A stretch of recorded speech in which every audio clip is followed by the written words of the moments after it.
Pemirsa, masih bersama kami dalam Kabar Banjarmasin. Gesan yang hanya bergabung, berikut berita Banjarmasin utama hari ini. Seorang pemuda ditemukan tak bernyawa di dalam kamar rumahnya dengan posisi tertelungkup. Penyebab kematian belum diketahui, namun beberapa jam sebelum ditemukan tewas, bibi almarhum sempat mendengar keponakannya tersebut menggigil dan mengigau.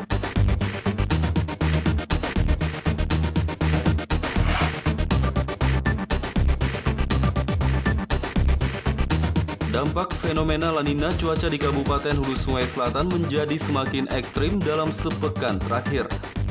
Warga diimbau waspada saat hujan deras disertai angin kencang terjadi, sebaiknya tetap berada di rumah dan memadamkan aliran listrik untuk mencegah korsleting.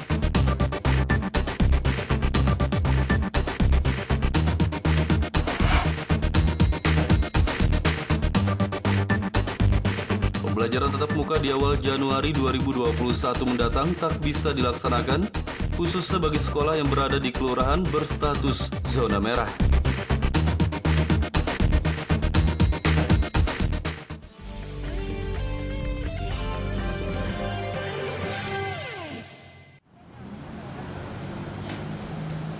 Puluhan anak yatim di salah satu rumah yatim di Banjarbaru mendapat santunan dari sejumlah pengemudi ojek online atau ojol asal Banjarmasin yang rela menyisihkan penghasilan mereka dan ditabung selama sebulan.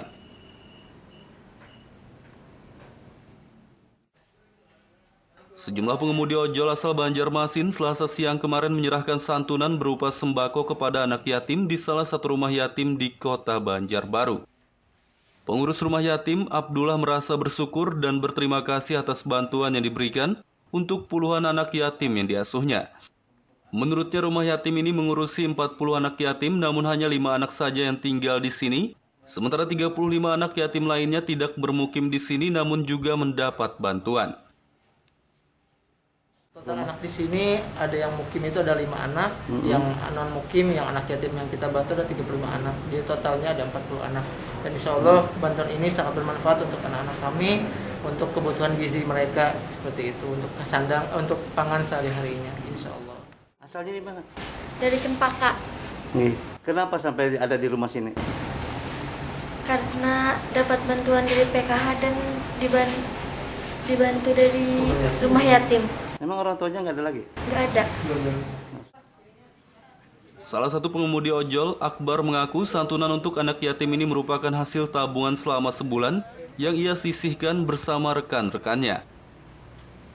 Niatnya untuk anak-anak yang membutuhkan, yang sudah gak ada ibu sama bapaknya. Ya semoga saja bermanfaat bantuannya. Nah, kemudian yang diberi bantuan ini apakah hasil kongsian teman-teman atau pribadi nih? Ya hasil dari kita semua lah, kami sisihkan lah untuk semua. Menyisihkan penghasilan lah? Ya menyisihkan penghasilan. Berapa lama menghasilkan penghasilan ini, menyisihkannya? Ya sekitar 1 bulan. Para pengemudi ojol berharap santunan sembako yang mereka berikan bisa memenuhi kebutuhan sehari-hari bagi anak-anak yatim di rumah yatim ini. Dari Banjarbaru, Kalimantan Selatan, Muhammad Lutfi Darlan dan Fahmi melaporkan.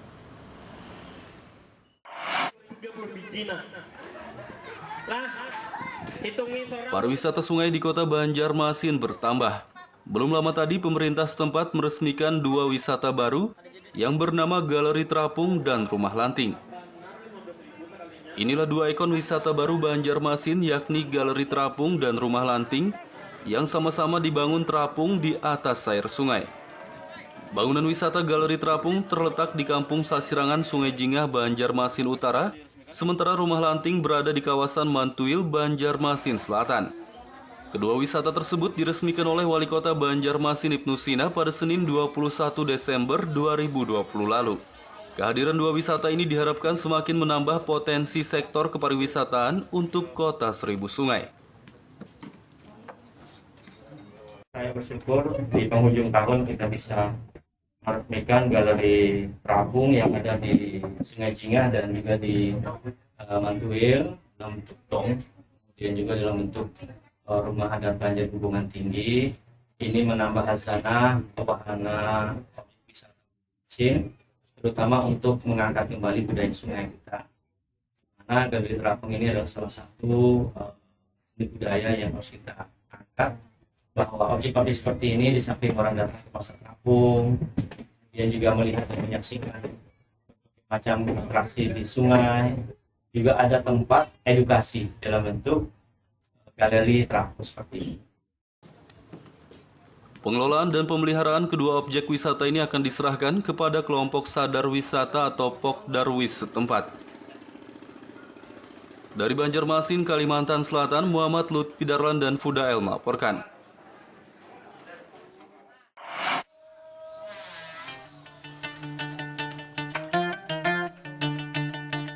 Banyak tempat pembuatan perahu motor di wilayah Kalimantan Selatan, tetapi yang sangat terkenal berlokasi di Pulau Suwangi, Kecamatan Alalak, Kabupaten Barito, Kuala.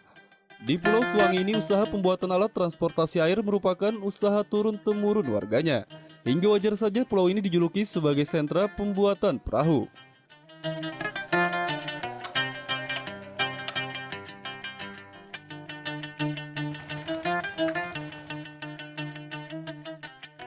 Meski di zaman modern ini akses jalan darat di Kalimantan Selatan sebagian besar sudah bisa dilewati dengan kendaraan bermotor, namun usaha pembuatan perahu atau pembuatan alat transportasi air di Pulau Suwangi, Kecamatan Alalak, Kabupaten Batola terus bergeliat.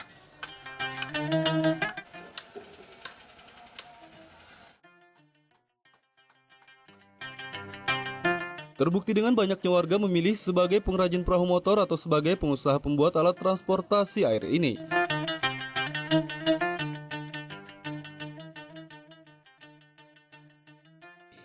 Bagi warga Pulau Suwangi, usaha pembuatan perahu ini merupakan mata pencaharian utama dan sudah menjadi usaha turun-temurun keluarga mereka.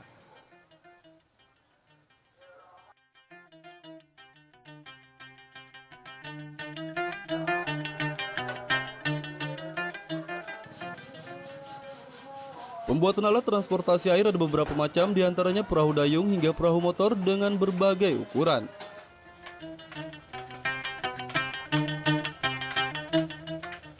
Selain pembuat transportasi air, di desa Pulau Suwangi ini ada juga warganya membuka usaha melayani perawatan dan perbaikan perahu yang mengalami kerusakan.